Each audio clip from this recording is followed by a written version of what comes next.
Bueno, hay un antiguo dicho que la verdad es que captura una realidad casi dolorosa sobre la naturaleza humana y sobre cómo creemos que funcionamos, claro.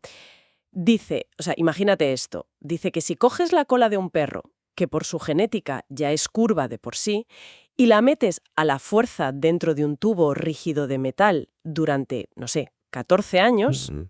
Sí, la imagen es bastante gráfica. exacto, pues la cola parecerá perfectamente recta. Y cualquiera que pase por ahí y la vea desde fuera pensará, bueno, que la forma ha cambiado para siempre, que se ha corregido. Pero en el milisegundo exacto en que retiras ese tubo de metal, ¡zas!, la cola vuelve a su curva original. Claro, vuelve porque, a ver, la trampa de esa supuesta corrección es que era una pura ilusión óptica, ¿sabes? Eso es. Aplicaba una presión tremenda desde el exterior, sí, pero jamás llegó a reescribir la estructura muscular interna de esa cola. Las fibras, los nervios, el instinto de la forma, todo eso seguía intacto bajo el metal. Y fíjate, esta imagen tan potente es justo el corazón del capítulo 7 del libro Hargar se Exainik, escrito por Sayed Abdul Hakim. Es un texto que, bueno, destroza por completo nuestra idea sobre la educación y la seguridad en las carreteras. Así que, en nuestra inversión profunda de hoy, vamos a centrarnos exclusivamente en este séptimo capítulo. Y es un capítulo fascinante, la verdad. Lo es. Nuestra misión hoy es descubrir, basándonos en la neurociencia que expone el autor, por qué la ventana de oportunidad para crear instintos de supervivencia reales al volante se cierra a los 14 años y cómo, por tanto, el aula de conducción más potente del mundo no es una pista cerrada con conos. No, ni mucho menos. Es el asiento trasero de cualquier coche familiar. Totalmente. Y el peso de esta revelación reside en la neurociencia conductual que Hakim desgrana en el texto. Porque, a ver, a menudo pensamos que la educación vial empieza el día que alguien se matricula en una autoescuela, ¿verdad? A los 18 años. Claro, cuando te sientas frente al volante por primera vez. Eso es, pero el autor utiliza la metáfora del tubo para explicar que a esa edad el cerebro ya ha cimentado sus patrones de comportamiento.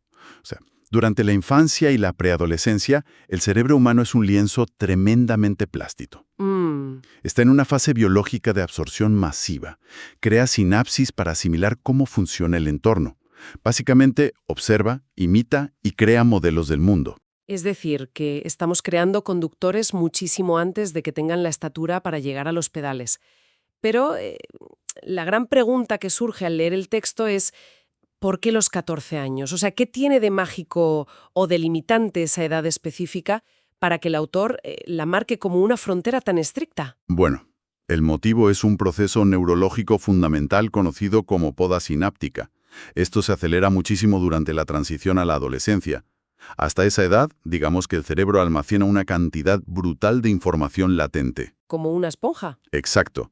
Pero al llegar a ese punto de maduración, el cerebro necesita volverse eficiente, así que empieza a podar. Elimina las conexiones neuronales y los recuerdos conductuales que no se utilizan a diario.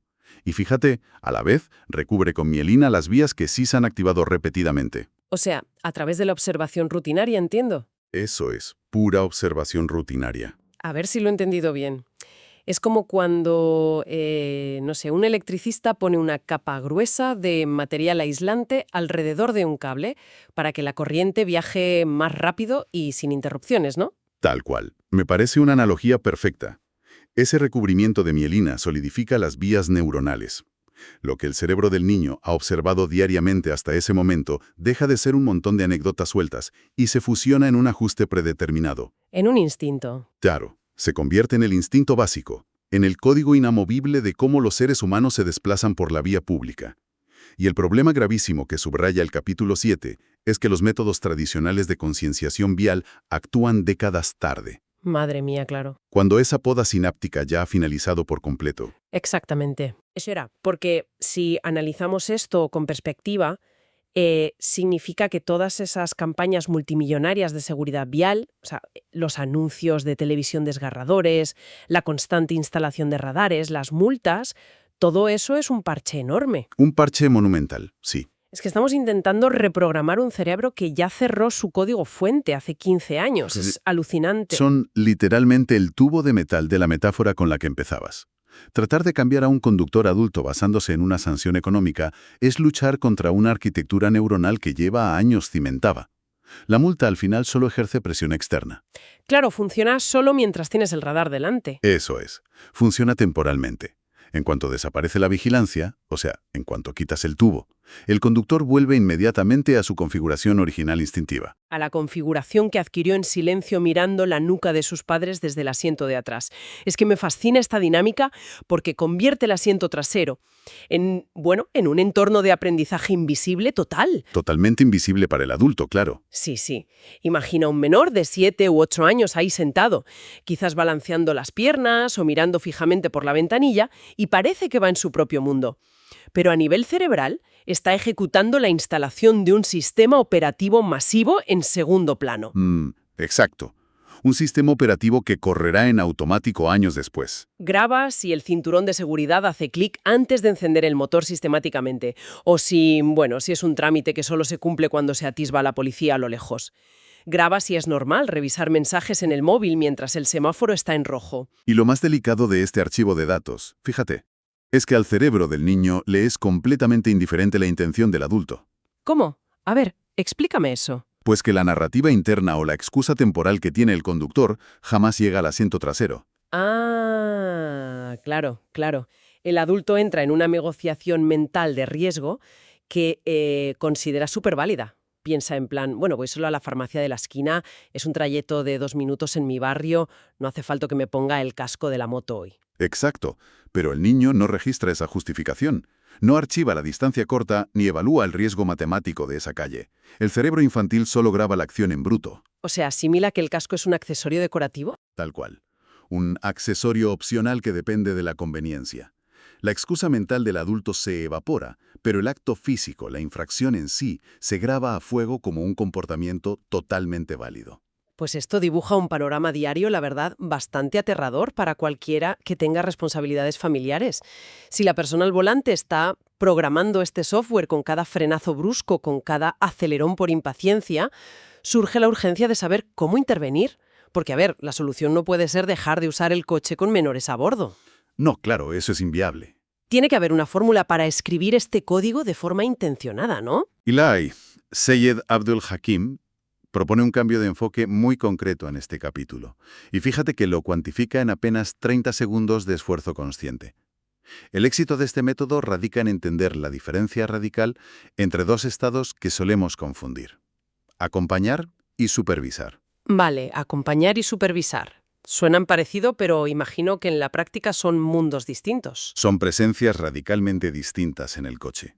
Un adulto que conduce mientras, gestiona una llamada por manos libres o que va repasando mentalmente la lista de la compra está meramente acompañando al menor. Su cuerpo está ahí, pero su mente no. Eso es. Maneja los pedales mecánicamente, pero su atención está severamente fragmentada. Y el mensaje implícito que llega atrás es que conducir una máquina pesada a 100 por hora es una actividad pasiva, que no requiere atención constante, casi como, caminar por el pasillo de tu casa. Exactamente el caldo de cultivo para futuros accidentes por distracción.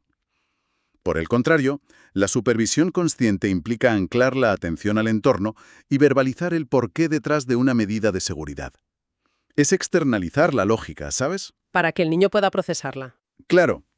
El texto da un ejemplo súper ilustrativo. Imagina un coche que se aproxima a un cruce donde, a primera vista, no hay tráfico. En lugar de detenerse, mirar en silencio y arrancar rápido, el conductor hace una pausa y dice en voz alta. A ver. Dice, vamos a frenar por completo y esperar un par de segundos aquí porque hay un muro muy alto en la esquina y podría salir una bicicleta rápido que ahora mismo no podemos ver. Espera. Voy a hacer un poco de abogada del diablo aquí. Porque eso suena súper idílico en la teoría, pero llevado a la práctica diaria me parece hasta agotador. Pensemos en la realidad. Trayectos lloviendo, atascos infernales, ¿vienes reventado de trabajar 8 horas? Ya, entiendo por dónde vas. Es que convertir cada semáforo, cada adelantamiento en una retransmisión deportiva detallada va a generar un pico de estrés brutal. Cualquiera abandonaría este método en 2 días. Y el colapso de ese método sería seguro si el autor pretendiera instaurar un monólogo incesante. Pero Hakim es muy claro. La psicología conductual aquí no se basa en la saturación, se basa en el impacto del contraste. Ah, vale. No es estar hablando todo el viaje. Para nada. Especifica que se trata de 30 segundos. No requiere narrar 40 minutos de atasco urbano. Se trata de escoger un momento estratégico a lo largo del trayecto, una sola acción clave, y articular su motivo. Entendido, o sea, no es dar una conferencia magistral continua, sino dejar caer, digamos, pequeñas píldoras de lógica de supervivencia cuando el tráfico te da una oportunidad visual clara. Eso es.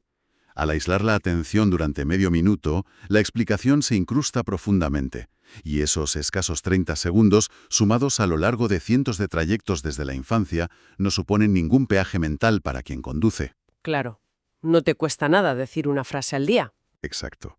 Pero en el cerebro del menor van tejiendo una red inquebrantable de lógica. Se les da el código fuente correcto. No aprenden a detenerse ciegamente porque hay una luz roja brillante. Aprenden a detenerse porque hay una física de colisión invisible que deben anticipar. Y el retorno de esa ínfima inversión de saliva y tiempo es un instinto protector que les va a durar toda la vida. Es una reprogramación asombrosa, la verdad. Pero bueno, hasta aquí todo tiene una lógica unidireccional, ¿no? Sí, del adulto al niño. Exacto, como una cascada inagotable de información fluyendo hacia la fila de atrás. Pero el capítulo 7 da un giro espectacular aquí. Revela que este ecosistema no es una calle de un solo sentido. Resulta que los menores no son simples receptáculos. Para nada. Poseen el potencial de ser la herramienta de modificación de conducta más implacable que existe para reformar los malos hábitos de los propios adultos. Y aquí entramos en una dinámica fascinante de psicología emocional familiar. Piénsalo. ¿Cómo procesa un adulto una orden jerárquica convencional? Cuando una autoridad externa, un agente de tráfico por ejemplo, te dice que moderes la velocidad, el cerebro adulto lo procesa como una amenaza a su autonomía. Totalmente. Cumples por miedo a la multa. Claro, el cumplimiento reactivo es una motivación puramente extrínseca que genera resistencia interna. Te enfadas, aunque obedezcas. Pero claro, si esa misma advertencia surge de una vocecita aguda desde la sillita infantil en el asiento trasero, toda esa infraestructura defensiva colapsa. O sea, no se siente igual ver un radar que escuchar a tu hijo decir, «Papá, guarda el móvil, que quiero que lleguemos bien a casa». Exacto, porque esa petición esquiva toda la racionalización adulta. Ataca directamente la raíz del instinto de protección. Apela al afecto y a la expectativa innata de salvaguarda, no al código de circulación. Ninguna campaña de la DGT puede activar esa palanca emocional. Ninguna. Ahora bien, para que el menor pueda ejercer este poder, Hakim expone 3 pilares fundamentales que deben establecerse en la familia: el lenguaje, el permiso y el refuerzo. Son pilares críticos, sí, porque la línea entre una intervención que funciona y una que genera bronca en el coche es muy fina. Desgranemos esto. Empecemos por el lenguaje. El lenguaje es la base. Implica enseñar al menor a utilizar frases que sean estrictamente descriptivas y sin tono de sermón. Si un niño imita el tono de un policía o de un profesor enfadado, el adulto se pondrá a la defensiva por pura inercia. O sea, buscar la neutralidad absoluta. Eso es. Frases como «vamos a abrocharnos los cinturones» o «hay que reducir la velocidad aquí». Fórmulas que describen la solución, no el fallo del conductor. Tiene todo el sentido. El segundo pilar es el permiso, que, madre mía, bajo mi punto de vista requiere una dosis de madurez monumental por parte de los adultos. Totalmente. Y es el escollo donde fracasan casi todos. El permiso significa que el adulto debe otorgar de forma explícita y previa la autoridad al menor para intervenir. El niño debe tener la certeza de que, si alerta sobre el móvil, no va a recibir un bufido de impaciencia. O el típico tú cállate y mira por la ventana, que conduzco yo. Exactamente.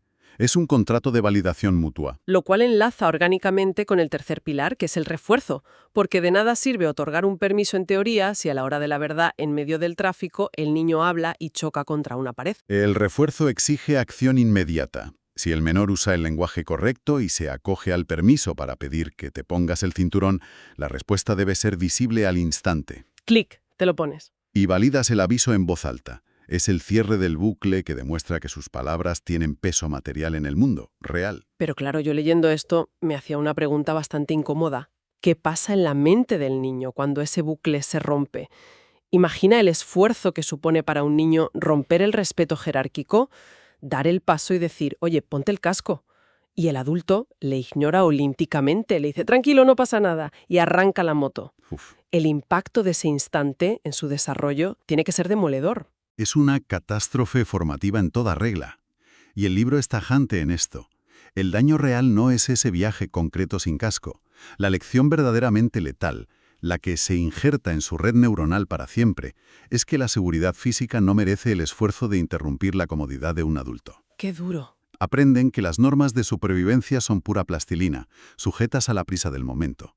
Se solidifica la creencia de que la comunicación para mitigar riesgos no sirve de nada. Básicamente les estamos mutilando el instinto de autoconservación preventiva. Pero por buscar la luz al final del túnel, la esperanza radica en que si estos 3 pilares se aplican bien, se forjan individuos muy perseverantes, porque los menores operan con lógicas absolutas. Sí, no hay grises para ellos. Si internalizan una norma como pilar de supervivencia, no negocian, repetirán su intervención una y otra vez hasta que el adulto ceda, aunque sea por simple desgaste, ¿verdad? Y el milagro es que esto ocurre sin necesidad de vigilancia policial punitiva. Sin embargo, hay una fricción inevitable en este proceso, porque si el entorno familiar logra armar a estos menores con esta voz crítica tan potente, luego salen por la puerta de casa y se dan de bruces con un enorme muro institucional. ¿Te refieres a la escuela? Sí.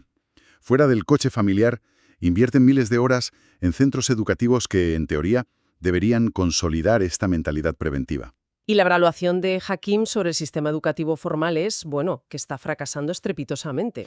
Fracasa porque trata de domesticar un problema vivo mediante burocracia académica rancia. La educación vial escolar, seamos sinceros, se ha reducido a colorear siluetas impresas en folios, a memorizar que las señales triangulares son de peligro y las circulares de obligación. Todo empaquetado a la fuerza entre la clase de mates y la de lengua. Exacto, despachado con desgana pura y dura. Es que es un esfuerzo inútil intentar intelectualizar sobre un trozo de papel algo que es pura supervivencia física y lectura del caos de la calle. O sea, intentar que alguien domine la imprevisibilidad de una rotonda rellenando exámenes tipo test es como intentar enseñar a nadar en mar abierto dándole a la persona un manual sobre los principios de Arquímedes. Una analogía perfecta. Puedes sacar un 10 en el examen teórico, pero cuando el agua helada te cubre la cabeza, si tu cuerpo nunca ha sentido el pánico inicial de hundirse y no ha corregido la postura para salir a flote, el libro no sirve de absolutamente nada. Nada de nada. Y los cerebros jóvenes son escáneres implacables. Detectan esta desconexión instintivamente. Por eso, el libro aporta una observación tan desoladora, y es que el contraste entre la instrucción teórica plana y la realidad exterior destruye cualquier interés. ¿Normal? El autor dice que, mientras el profesor intenta mantener la atención de la clase dibujando un paso de cebra en la pizarra, la mitad de los alumnos están mirando al cielo por la ventana. Su experiencia física en la calle no conecta con ese trozo de tiza. Entonces, la pregunta obligada es cómo cruzamos este abismo, porque evidentemente no vamos a poner a niños de 10 años a conducir en la autopista para que sientan el peligro real. Claro que no. Ahí es donde entra la intervención transformadora que detalla el capítulo, a través del trabajo de la Fundación Edge. La solución es abandonar el papel e ir hacia la inmersión virtual, específicamente mediante videojuegos integrados en las aulas de informática de los colegios. O sea, convertir pantallas pasivas en simuladores densos de toma de decisiones. Exactamente. La gamificación profunda del riesgo permite algo que la educación tradicional tiene vetado, y es ofrecer la experiencia fisiológica del fracaso, pero sin el daño corporal. Interesante.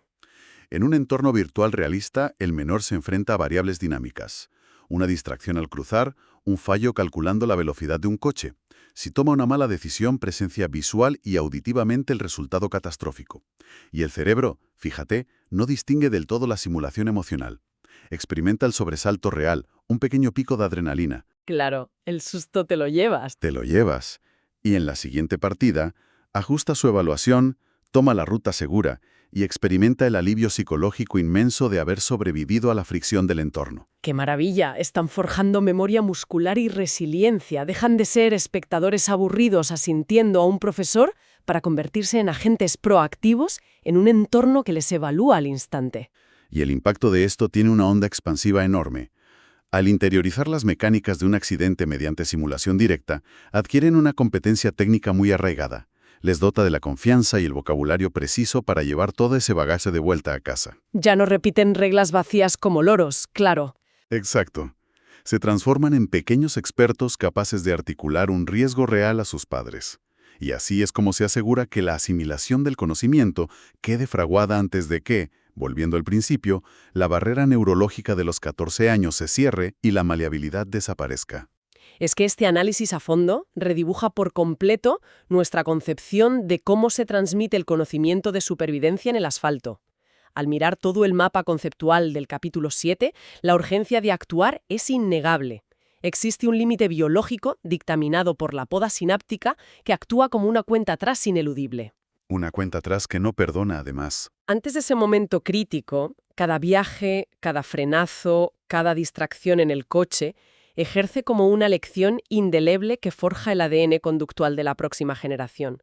Hemos visto que invertir apenas 30 segundos en verbalizar el peligro teje lógicas de supervivencia inquebrantables, y cómo armar a los menores con lenguaje y permiso los convierte en el correctivo definitivo para los adultos. Sí. Y cómo la simulación virtual es la llave para darles ese conocimiento empírico sin pagar el precio de las lesiones físicas. En definitiva, la asunción central aquí es que la omisión de acción también educa. Totalmente. Mantener el silencio ante un peligro o mirar el móvil al volante está sentando cátedra. Es un mecanismo de herencia cultural que exige un ejercicio de escrutinio profundo a cualquiera que conduzca con un niño detrás. Es imperativo asumir el peso de saber que estamos literalmente escribiendo las líneas de código del futuro de la seguridad vial con cada pequeña decisión diaria. Y por ello, como broche a esta disección tan exhaustiva de las fuentes, es pertinente dejar en suspensión un interrogante final para quienes nos escuchan. A la luz de esta neuroplasticidad, de cómo absorbemos el modelo del mundo antes de la adolescencia, resulta muy revelador preguntarse lo siguiente. A ver.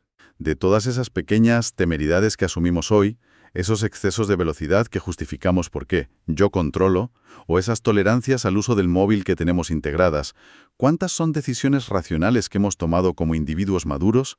¿Y cuántas son, en realidad, el software original y defectuoso que se nos instaló silenciosamente al observar a un adulto distraído hace 20 o 30 años a través del espejo retrovisor? ¡Uf! Un interrogante que desmonta muchísimas certezas y que, sin duda, obliga a replantearse la responsabilidad implícita cada vez que arrancamos el motor. Ojalá esta inmersión profunda empuje a mirar con muchísima más conciencia a esos pasajeros de la fila trasera, porque allí, kilómetro a kilómetro, se está esculpiendo una mente. Mil gracias por la atención y por acompañarnos en esta reflexión. Hasta la próxima edición.